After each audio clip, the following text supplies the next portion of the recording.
One of the things as we look out during this time of social distancing is the reality that we do that for ourselves, our bodies, and for the common good of other people. It is something with which it comes from the general natural law that deals with the sanctity of human life and how good that is and the care and concern that we would have for ourselves and for one another.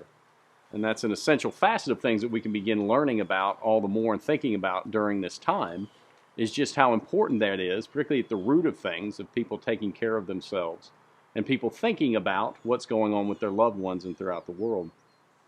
It is the essential feature and building block of the church's social teachings about how we look and see one another and the basic form of goodness that God gives us in creation.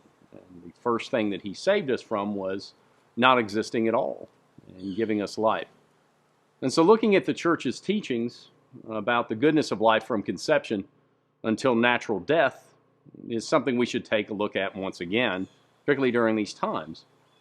For example, at conception, of which we know even the Lord Himself was conceived and brought into existence.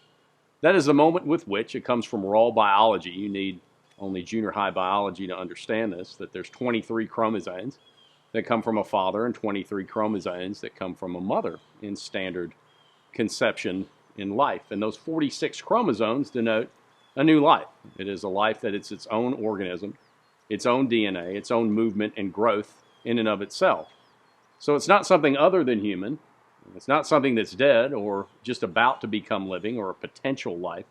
It's alive from that moment. And that's all you need to know about why the church teaches the goodness of conception and the reality of life in the womb, the opposition to things such as abortion.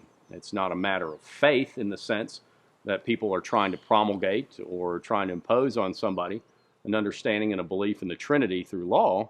It's basic civil rights that we've understood in numerous aspects of the history of our country and the world. It's the same thing that Martin Luther King Jr. described in the goodness of human beings, whether they're from whatever background or racial makeup.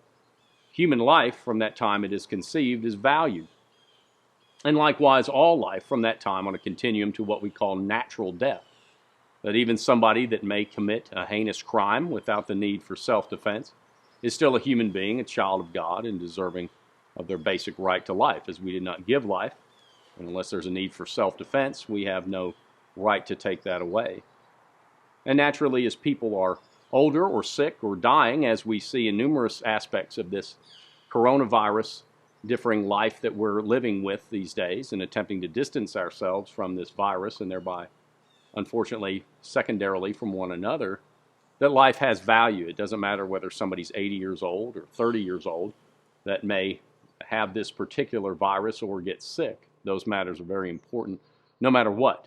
So for example, there was an excellent teaching and quote that came from a man named Dr. Jerome Lejeune, who is a French pediatrician and geneticist. He is the man who found the gene for Down syndrome and worked very heavily with people who were born with Down syndrome, as well as a very saintly approach to human life and other people. His cause for canonization is being looked at now. And he says this encompasses a number of the church's teachings about the goodness of human beings, the goodness of our bodies, and the sanctity of human life. He says this, that contraception, one of the teachings of the church most misunderstood or sometimes disagreed with, the contraception is to make love without making a child. Artificial fertilization is to make a child without making love. Abortion is to unmake the child. Pornography is to unmake love. All of these, to varying degrees, are incompatible with natural law and goodness.